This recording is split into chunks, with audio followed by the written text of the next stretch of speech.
కేటీఆర్ గారు చూసుకుంటే phone tapping వ్యవహారం పైన ఆయన పైన విమర్శలు రావడం చూస్తున్నాం. ప్రతిపక్షాల ఫోన్లు ట్యాప్ చేశారు, హీరోయిన్ల ఫోన్లు ట్యాప్ చేశారు, వాళ్ళని బెదిరించారని చెప్పేసి ఎంతోమంది ఆరోపించడం చూస్తున్నాం. ఇప్పుడు వీటన్నిటికి కూడా ఆయన సమాధానం చెప్తున్నారు. ఈ ఫోన్ ట్యాపింగ్ వ్యవహారానికి నాకు సంబంధం లేదు.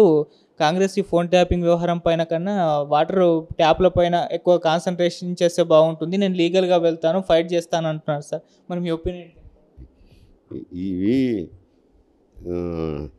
ప్రచార పటాటోపంతో మాట్లాడే మాటలే కానీ వాళ్ళ తండ్రి గారు ముఖ్యమంత్రి గారి దగ్గర లా అండ్ ఆర్డర్ ఉంటుందనే విషయం వారికి తెలుసునో లేదో మరి నాకు తెలియదు. లా అండ్ ఆర్డర్ వాళ్ళ తండ్రి గారి దగ్గర ఉంటుంది. ఇది ఎస్ఐబి వింగ్ అంటే ఎక్స్ట్రీమిస్ట్ వ్యవహారాలు, టెర్రరిస్ట్ వ్యవహారాలు చూసే వింగ్. అటువంటి దాని మీద ఇంటెలిజెన్స్ సేకరణ చేసి వారికి యంత్రాంగానికి తగు సూచనలు చేయాల్సిన అటు యంత్రాంగం, అటువంటి యంత్రాంగాన్ని ఎన్నికలకు వాడుకోవడమే తప్పు. తర్వాత ఎన్నికలకే కాకుండా ప్రైవేట్ కేసుల్లోనూ కూడా వాడినారనే ఆరోపణలు ఉన్నాయి. ఈ తమ ఇష్ట ప్రకారము వాడినప్పుడు దాన్ని నివారించాల్సింది కానీ అరికట్టాల్సింది కానీ బాధ్యత అనేది ముఖ్యమంత్రి గారి మీద ఉంటుంది. జవాబు చెప్పాల్సిన బాధ్యత వాళ్ళ తండ్రి గారిది. ఆ జవాబు చెప్పకుండా ఇటువంటి ప్రేలాపనలు చేయడం అనేది వ్యర్థ ప్రేలాపనలు అంటారు. సమస్య నుంచి తప్పించుకునేదానికి మాట్లాడే మాటలే కానీ వ్యవస్థనే దుర్వినియోగం చేసి ఇటువంటి మాటలు మాట్లాడడం హాస్యాస్పదంగా ఉంటుంది. ఆయన్ని లాఫింగ్ స్టాక్ అంటారే కానీ విఘ్నత కలిగిన వాళ్ళు ఎవరైనా కానీ అతన్ని లాఫింగ్ స్టాక్ అంటారు. విఘ్నత లేని వాళ్ళు ఏమన్నా తీసుకుంటే తీసుకోవచ్చు, కానీ రాజకీయ పరిజ్ఞానం ఉన్నోళ్ళు, పరిపాలన అనుభవం ఉన్నోళ్ళు ఎవరైనా కానీ అతని మాటలను విశ్వసించరు, నవ్వుతారు కూడా. ఇన్ని ఆరోపణలు వస్తున్నాయి కదా, మరి ఎలా డీల్ చేయాలంటారు సార్ అసలు కేటీఆర్ గారు? ఏంటి ఈ అంశం పైన ఆయన మాట్లాడిన పద్ధతి కరెక్ట్ కాదు అంటున్నారు కదా. ఆయన పద్ధతి సరైన పద్ధతి కాదు, అది నవ్వులాటకు దారితీస్తుంది. దానికి ఆయన విఘ్నతకు వదలాల్సిన విషయమే కానీ ఆయన నేను చట్టపరంగా ఏం చేస్తారు, వాగుతున్నారు ఏదో వాగుడు కాయలే అని అనుకుంటారు. ఒకటి, ఈ కేసు నుంచి తప్పించుకోవాల్సిన అవసరం వాళ్ళకుంది. ఎందుకంటే ఆ కేసు దర్యాప్తులో ఉంది. ఇప్పుడు ఒక స్టేజ్ వరకు వచ్చి ఒక స్టేజ్ ఆఫీసర్ మీదకి వచ్చింది. ఆయన ఆదేశాల మేరకే మేము పని చేసినామని చెప్పి ఇక్కడ వాళ్ళు స్టేట్మెంట్ ఇచ్చారు.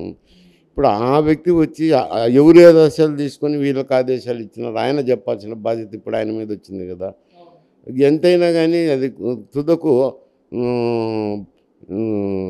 వాళ్ళ వైపే చూపుతుంది కదా. పెద్ద ఏమెవరు, ముఖ్యమంత్రి వైపుకి పోయేదే కదా, జవాబు చెప్పుకోవాల్సింది ముఖ్యమంత్రి. అంతవరకు ప్రూవ్ అయిందంటే వాళ్ళ తండ్రి గారు ఫేస్ చేయాల్సిందే, కానీ ఇది వాళ్ళ తండ్రి గారి తరఫున వీళ్ళు ఫేస్ చేయాల్సిందే. వీళ్ళు ఇన్వాల్వ్ అయింటే కేటీఆర్ చెప్పినారో కేసీఆర్ చెప్పినారో ఎవరు చెప్పినారని చెప్తారో అతను వచ్చి, నాకైతే తెలియదు కదా. దర్యాప్తు అంతం కాలేదు, ఒక స్టేజ్ వరకు వచ్చింది. ఆ ఆఫీసర్ ఎక్కడో అమెరికాలో ఉన్నాడు, ఆయన ఏదో వస్తానంటున్నాడు. ఆయన వచ్చి ఆయన ఏం స్టేట్మెంట్ ఇస్తారో ఏం మాట్లాడతారో ఆయన స్టేట్మెంట్ని బట్టి మళ్ళీ ఫర్దర్ ఇన్వెస్టిగేషన్స్ ఉంటాయి కదా. దాన్ని బట్టి పార్లమెంట్ ఎలక్షన్స్ రాబోతున్నాయి కదా, మరి ఈ ఫోన్ ట్యాపింగ్ వ్యవహారం కానివ్వండి, లేకుంటే ఢిల్లీ లిక్కర్ స్కామ్ కానివ్వండి, బీఆర్ఎస్ పైన ఎటువంటి ప్రభావం చూపించే ఛాన్స్ ఉందంట? ఇప్పుడు ఈ ఫోన్ ట్యాపింగు లిక్కర్ వ్యవహారం లేకముందే 2 మాసాల కిందటనే ఎన్నికలు జరిగినాయి. 100 రోజులు అయినాయి అనుకో. 100 రోజులు అనేది ఒకటి వచ్చింది కదా తెలంగాణలో. ఆ 100 రోజుల్లోనే 100 రోజుల కిందటే ఎన్నికలు జరిగింది. ఆ ఎన్నికల్లో ఒక ఫలితం వచ్చింది. మళ్ళీ రెండో ఫలితం 100 రోజుల తర్వాత వస్తుంది. ఇప్పుడు మార్పులు ఏమున్నాయి చెప్పండి? అప్పటికి ఇప్పటికీ అప్పుడు వాళ్ళ అధికారంలో ఉన్నారు, ఇప్పుడు కాంగ్రెస్ పార్టీ అధికారంలో ఉంది. కాకపోతే 6 హామీలు చెప్పినారు, 5 హామీలు అమలు చేసినాము, 6వది కూడా అమలు చేస్తామంటున్నారు. పరిపాలన కొనసాగుతుంది. వర్షం ఎంత నాకు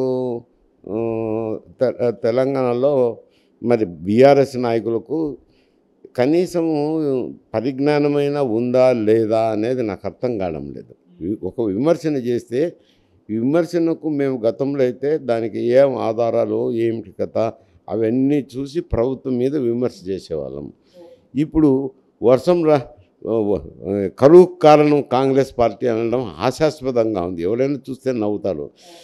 పెత్తల్లమాసకు పీర్ల పండగకు ముడేసినట్లు ఉంది. ఎందుకు అని అంటే ఒకవేళ ఈ ప్రభుత్వమే ముందుటి నుంచి ఉంటే ఏదో ఈ ప్రభుత్వం ఉండాది వచ్చిందని సామెతకైనా మాట వరుసకైనా అనుకునేదానికి ఉంటుంది. ఈ ప్రభుత్వం ఉంటే ఎప్పుడు కరువు వస్తుంది అని అనుకునేదానికి. ఈ ఎలినో ప్రభావం వల్ల ఈ మారు వర్షాలు సక్రమంగా రాలేదు. నార్త్లో అయితే బాగానే కురిచినాయి కానీ ఈ సౌత్లో మాత్రం వర్షాలు సక్రమంగా రాలే. అందులో ఎస్పెషల్లీ కృష్ణా బేసిన్లో వర్షాలు సరిగా రాక కృష్ణా నదే ప్రవహించలేదు. నాకు జ్ఞప్తికి వచ్చినాక ఎప్పుడు కూడా కృష్ణా నది ప్రవహించకుండా ఉండడం నాకు తెలియదు. ఈ సంవత్సరం మాత్రమే జరిగింది. కృష్ణా నది పరివాహక ప్రాంతంలో కర్ణాటకలో ఇప్పుడు బెంగళూరులో నీటి ఎద్దడి ఉంది. అదే పరిస్థితి ఇక్కడ కూడా దక్షిణ తెలంగాణలో ఉండొచ్చు. అదే పరిస్థితి కృష్ణానది పరివాహక ప్రాంతంలో ఆధారపడిన ప్రాజెక్టులు అవి ఇవి ఉన్నాయి కాబట్టి అటువంటిది ఎలినో ప్రభావంతో వర్షాలు రాలే. ఎలినో ఎప్పుడు వచ్చింది? అది టీఆర్ఎస్ ప్రభుత్వం ఉన్నప్పుడే ఎలినో వచ్చింది. వర్షాకాలం కూడా అంతా ఉండేది టీఆర్ఎస్ ప్రభుత్వమే. వీళ్ళు వచ్చింది నిన్నగాక మొన్న వచ్చినారంటే వర్షాకాలం అయిపోయిన తర్వాత వచ్చినారు. మరి వర్షాకాలం అయిపోయిన తర్వాత వచ్చి కరువు మీ వల్ల వచ్చింది అని చెప్పడం ఎంత హాస్యాస్పదంగా ఉందో. మరి పరిజ్ఞానం ఉండి మాట్లాడుతున్నారా లేక ఆరోపణలు చేయాలని మాట్లాడుతున్నారా? ఇవన్నీ వాళ్ళకే అర్థం కావాలా. ఇన్ని ఆరోపణలు వస్తున్నాయి కదా, మరి ఎలా డీల్ చేయాలంటారు సార్ అసలు కేటీఆర్ గారు? ఏంటి ఈ అంశం పైన ఆయన మాట్లాడిన పద్ధతి కరెక్ట్ కాదు అంటున్నారు కదా. ఆయన పద్ధతి సరైన పద్ధతి కాదు. అది నవ్వులాటకు దారితీస్తుంది. దానికేం ఆయన విఘ్నతకు వదలాల్సిన విషయమే కానీ ఆయన నేను చట్టపరంగా ఏం చేస్తారు, వాగుతున్నారు ఏదో వాగుడు కాయలే అని అనుకుంటారు. ఒకటి ఈ కేసు నుంచి తప్పించుకోవాల్సిన అవసరం వాళ్ళకుంది. ఎందుకంటే ఆ కేసు దర్యాప్తులో ఉంది. ఇప్పుడు ఒక స్టేజ్ వరకు వచ్చి ఒక స్టేజ్ ఆఫీసర్ మీదకి వచ్చింది. ఆయన ఆదేశాల మేరకే మేము పనిచేసినామని చెప్పి ఇక్కడ వాళ్ళు స్టేట్మెంట్ ఇచ్చారు. ఇప్పుడు ఆ వ్యక్తి వచ్చి ఎవరు ఆదేశాలు తీసుకొని వీళ్ళకి ఆదేశాలు ఇచ్చినారు ఆయన చెప్పాల్సిన బాధ్యత ఇప్పుడు ఆయన మీద వచ్చింది కదా. ఎంతైనా కానీ అది తుదకు వాళ్ళ వైపే చూపుతుంది కదా. పెద్ద ఏమెవరు? ముఖ్యమంత్రి. ముఖ్యమంత్రి వైపుకి పోయేదే కదా, జవాబు చెప్పుకోవాల్సింది ముఖ్యమంత్రి. అంతవరకు ప్రూవ్ అయిందంటే వాళ్ళ తండ్రి గారు ఫేస్ చేయాల్సిందే కానీ ఇది వాళ్ళ తండ్రి గారి తరఫున వీళ్ళు ఫేస్ చేయాల్సిందే. వీళ్ళు ఇన్వాల్వ్ అయింటే కేటీఆర్ చెప్పినారో కేసీఆర్ చెప్పినారో ఎవరు చెప్పినారని చెప్తారో అతను వచ్చి. నాకైతే తెలియదు కదా. దర్యాప్తు అంతం కాలేదు, ఒక స్టేజ్ వరకు వచ్చింది. ఆ ఆఫీసర్ ఎక్కడో అమెరికాలో ఉన్నాడు, ఆయన ఏదో వస్తానంటున్నాడు. ఆయన వచ్చి ఆయన ఏం స్టేట్మెంట్ ఇస్తారో ఏం మాట్లాడతారో ఆయన స్టేట్మెంట్ని బట్టి మళ్ళీ ఫర్దర్ ఇన్వెస్టిగేషన్స్ ఉంటాయి కదా.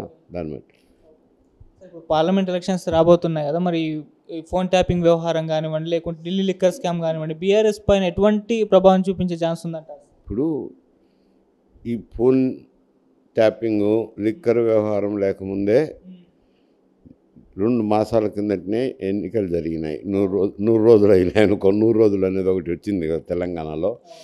ఆ 100 రోజుల్లోనే 100 రోజుల కిందటే ఎన్నికలు జరిగింది. ఆ ఎన్నికల్లో ఒక ఫలితం వచ్చింది. మళ్ళీ రెండో ఫలితం 100 రోజుల తర్వాత వస్తుంది. ఇప్పుడు మార్పులు ఏమున్నాయి చెప్పండి అప్పటికి ఇప్పటికీ?